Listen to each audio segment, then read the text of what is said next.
Zoom sur la toxoplasmose.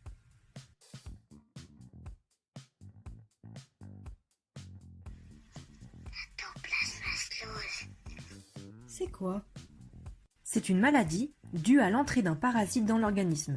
C'est Toxoplasma gondii.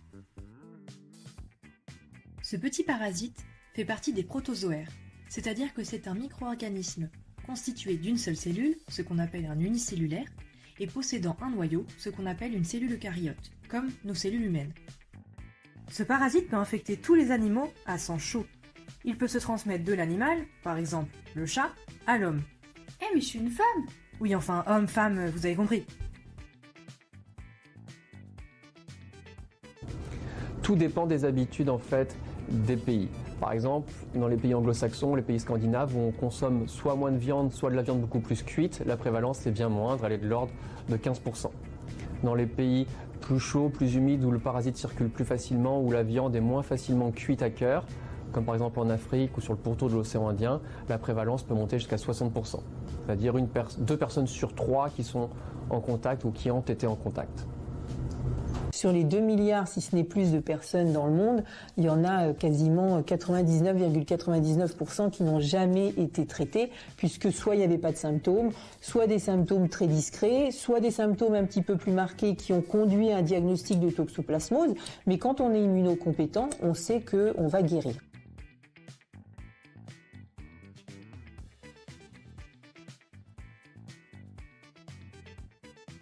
La prévalence de la toxoplasmose est de l'ordre de 30%. Il y a une femme sur 3 qui, vers 20, 30, 40 ans, est en contact ou a déjà été en contact avec le parasite. La maladie se contracte plutôt au contact d'excréments de chats qui contiennent le parasite. Par exemple, si le parasite vient sur les mains en jardinant ou en nettoyant une litière, puis qu'on se touche la bouche. En quoi jardiner peut me faire attraper la toxoplasmose? Pour répondre à ça, revenons à notre chat. Merci. Le parasite va se servir du chat comme hôte définitif. C'est-à-dire que le parasite va se servir du chat pour se reproduire. En d'autres termes, le chat est le seul mammifère qui va contaminer le milieu extérieur.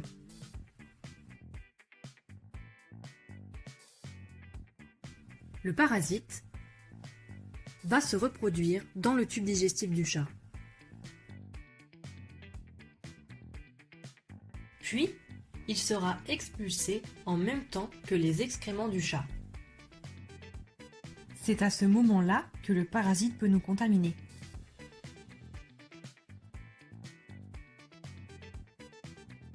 Nous sommes libres. Oui, contaminons-les tous. Plus qu'à attendre qu'un mouton nous mange. Ou un humain. Oui, trop hâte. Le parasite peut survivre 1 an dans la nature. Mais pas de panique. Pour que le chat nous transmette le parasite, il faut qu'il soit lui-même infecté. Soit parce qu'il a mangé une proie parasitée, rongeur notamment. Oups.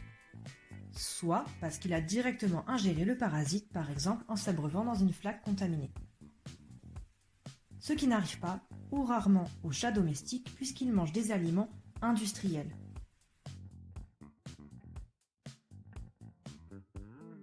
En général, le chat s'infecte par l'agent responsable de la toxoplasmose au tout début de sa vie, dans les premières semaines, lorsqu'il est encore chaton, et bien souvent, il n'y a aucun moyen de savoir s'il est infecté. Il n'est pas symptomatique, et en général, on ne pratique pas de test biologique à partir de quelconque fluide du chat. Donc c'est inapparent chez le chat. Le chat de domicile est considéré comme risque zéro. Il y a des gestes à faire qui vont faire que la femme enceinte, non seulement ne sera jamais infectée avec son chat, mais surtout pourra également profiter de son chat pendant sa grossesse. Le chat ne peut être infecté qu'une seule fois dans sa vie, car comme nous, les humains, lui aussi va avoir une réponse immunitaire efficace la deuxième fois qu'il sera infecté par ce même parasite. 5 à 15 jours après l'infection, le chat va excréter le parasite dans ses excréments. Il n'excrète qu'après sa première contamination. Par ailleurs, les seuls chats représentant un risque sont les jeunes animaux qui chassent pour se nourrir. La principale voie de contamination est la voie alimentaire, avec 99,99% des cas. Par ingestion d'eau ou de viande contaminée, plus fréquemment de l'agneau, du porc ou du gibier, ou encore par le contact de couteaux, de planches ou d'ustensiles de cuisine ayant touché à de la viande crue, mais également par la consommation de fruits, de légumes ou de certains produits non pasteurisés. Il arrive très rarement de contracter la maladie lors d'une transplantation d'organes ou d'une transfusion sanguine. Également, de façon transplacentaire, c'est-à-dire de la mère à l'enfant lors de la grossesse. Et une fois rentré dans le corps humain, que fait le parasite? L'homme est l'hôte intermédiaire, c'est-à-dire l'hôte chez lequel le parasite va se multiplier. Pour éviter que les parasites ne soient détruits par notre système immunitaire, les parasites vont s'entourer d'une membrane épaisse pour former ce qu'on appelle un kyste. Ils vont se loger dans le cerveau, les muscles et les yeux, car ce sont des zones où il y a une faible réponse immunitaire. Ces kystes entretiennent le système immunitaire car ils relâchent régulièrement des antigènes tout au long de notre vie. Donc si on est réinfecté par le parasite, même des années plus tard, le système immunitaire sera très efficace. Et chez les femmes enceintes, ça se passe comment?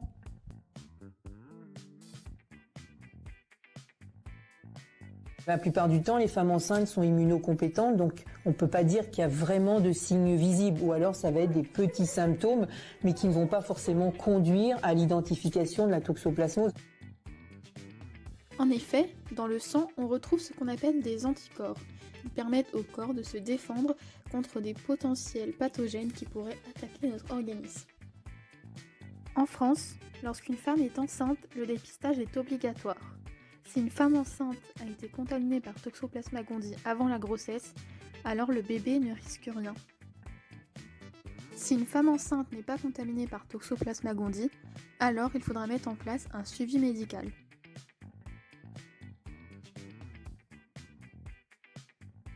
Il y a un risque modéré de transmission à l'embryon ou au fœtus, mais il existe. Et si jamais le parasite passe chez l'embryon ou chez le fœtus, dans 85% des cas, celui-ci, même infecté, n'aura pas de signes cliniques particuliers. En revanche, dans 15% des fœtus qui peuvent être infectés, il peut y avoir apparition de malformations et des troubles qui apparaissent en conséquence, qui sont des troubles d'ordre oculaire, des troubles d'ordre centraux et parfois des troubles liés à la dissémination de la maladie, qui peuvent être très spectaculaires. On a des enfants qui peuvent naître avec des très grosses têtes ou des très petites têtes, des enfants qui peuvent naître avec des foies ou des organes de type rate de taille très augmentée, des enfants qui peuvent avoir des troubles de la vision. Donc il peut y avoir des vraies complications qui heureusement sont rares. La transmission de la maman vers le fœtus est d'autant plus importante que l'on est en fin de grossesse, puisqu'à ce terme-là, le placenta est beaucoup plus fin et beaucoup plus irrigué, beaucoup plus vascularisé. Donc il y a des échanges sanguins beaucoup plus nombreux entre la maman et le fœtus. Donc le risque du passage du parasite est d'autant plus important à ce terme-là. Si une infection de la mère a lieu durant la grossesse, un test est pratiqué pour vérifier que le bébé n'est pas infecté. C'est l'amniosynthèse. On regarde la présence d'anticorps dans le liquide amniotique de la femme enceinte. Alors on peut déjà être très rassurant. Il s'agit d'une maladie qui est globalement bénigne, voire totalement asymptomatique. Chez le tout venant, quand on se contamine, il ne se passe globalement rien dans 80% des cas. Parfois on a un peu de fièvre, parfois on a un peu mal à la tête, parfois on a un peu des ganglions qui sont inflammés, mais ça ne va pas plus loin. Ce qu'il faut savoir quand même, c'est que la toxoplasmose se caractérise comme étant une maladie infectieuse chronique. C'est-à-dire qu'on n'élimine jamais le protozoaire. Celui-ci, après un cycle d'infection, va aller se loger dans un certain nombre de tissus où la réponse immunitaire est plutôt faible, le cerveau, les yeux et les muscles. Et normalement, si tout se passe bien, si on reste immunocompétent, on va vivre avec ces kystes le plus longtemps possible. Les manifestations de la toxoplasmose chez l'immunodéprimé ne sont visibles que si le patient est suffisamment immunodéprimé. C'est-à-dire si les globules blancs, les cellules qui sont chargées de la défense dans le sang, sont suffisamment bas pour permettre le déploiement, la dissémination de la maladie. Donc ces toxoplasmoses violente, brutale, très symptomatique se rencontre avant tout chez les sujets très immunodéprimés. Pendant très longtemps, il s'agissait de patients infectés par le virus de l'immunodéficience humaine. Maintenant, les toxoplasmoses disséminées se voient chez les patients qui sont greffés de moelle, transplantés d'organes, qui souffrent de maladies cancéreuses par exemple. Et là, potentiellement, tous les organes peuvent être concernés, tout un tas de manifestations cliniques peuvent être observées, mais le parasite a 2 sites anatomiques de prédilection, le cerveau et l'œil. Et je vous disais que ce parasite, ce protozoaire, était hébergé à vie dans les tissus immunoprivilégiés. Eh bien, dans certains cas, certaines personnes vont passer par des épisodes d'immunosuppression, des traitements immunosuppressifs lourds. Et dans ces cas-là, le protozoaire qui était latent et qui vivait finalement avec son hôte en bonne entente, eh bien va se réactiver vers une forme de virulence parce que la pression immunitaire n'est plus présente. Et là, eh bien, on va avoir des conséquences gravissimes avec des toxoplasmoses neuronales en particulier. Donc les signes cliniques des toxoplasmoses de l'immunodéprimé seront principalement cérébrales et oculaires. Ça se manifeste par des commissions, des crises comitiales, c'est-à-dire le patient qui a des épilepsies, des patients qui a des signes de céphalite, qui a mal à la tête, des vomissements, et des troubles de la vision. Le patient voit des taches, peut devenir presque aveugle.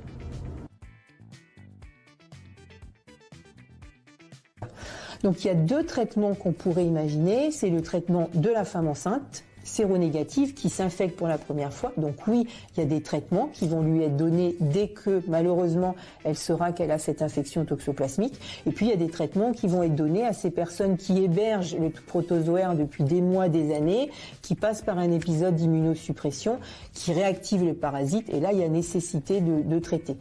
Ce que je voudrais rajouter, c'est qu'aujourd'hui, les traitements qu'on a contre la toxoplasmose ne donnent pas toute satisfaction parce qu'ils n'ont pas une spécificité vis-à-vis du toxoplasme. Et en plus, les traitements qu'on a aujourd'hui n'agissent que ce qu'on appelle la forme tachyzoïde, qui est la forme de virulence. Et comme je vous ai dit, à un moment donné, ce protozoaire va s'enquister, va se loger dans dans le cerveau, dans les yeux, dans les muscles à vie. Et autant on a quand même des molécules qui sont efficaces contre la forme circulante, virulente, mais aujourd'hui on n'a aucune molécule qui est efficace pour éliminer la forme de dormance. Donc ça, c'est vraiment pour l'instant, on a cette impasse thérapeutique pour les formes qui sont enquistées. Alors, il n'y a pas de vaccins aujourd'hui qui sont commercialisés en médecine humaine. Il y en a un qui est commercialisé en médecine vétérinaire, qui est un protozoaire, donc un toxoplasme qui est vivant, atténué, qui ne peut pas être utilisé chez l'homme. Alors oui, il y a beaucoup de recherches vaccinales dans le monde, parce que c'est quand même, la toxoplasmose a une incidence majeure en médecine humaine. Donc moi, je pourrais pas vous faire un état des lieux de tous les vaccins, de toutes les stratégies vaccinales qui sont élaborées dans un certain nombre de labos. Je peux éventuellement faire un petit focus parce que ici on travaille sur une stratégie vaccinale où on a élaboré ces dernières années un vaccin muqueux, administration par voie nasale avec des nanoparticules qui a donné de très bons résultats en modèle souris, en modèle brebis et puis qui aujourd'hui est testé dans un certain nombre de zoos français chez des singes du Nouveau Monde qui sont eux extrêmement sensibles à la toxoplasmose. Ça fait 3 ans qu'on a ce partenariat avec un certain nombre de zoos. Et donc, depuis 3 ans, ces singes ont été immunisés. Et ces zoos avec qui on travaille recensaient chaque année des décès avec ces petits singes. Et depuis 3 ans, il n'y a plus aucun décès dans ces zoos participants. Donc, on a pour l'instant de bons arguments. Et peut-être on espère un jour que ce vaccin aura une autorisation sur le marché pour l'homme, avec un grand H. Les petits conseils pour femmes enceintes. Mon conseil, c'est déjà de suivre le plan national de prévention, d'être vigilante dès qu'elles savent qu'elles sont enceintes. On fait tout de suite sa sérologie, ça c'est important. Donc si on est positive, eh bien on sait au moins que pour la toxoplasmose, c'est quelque chose qui n'aura pas de danger futur en termes de contamination. Et puis surtout, pour les femmes qui sont séronégatives, c'est également une très bonne chose, mais il faut qu'elles restent séronégatives pendant toute leur grossesse. Et donc là, il y a des règles hygiéno-diététiques à respecter qui sont relativement simples, pas si contraignantes que ça, mais il faut tous les jours y penser.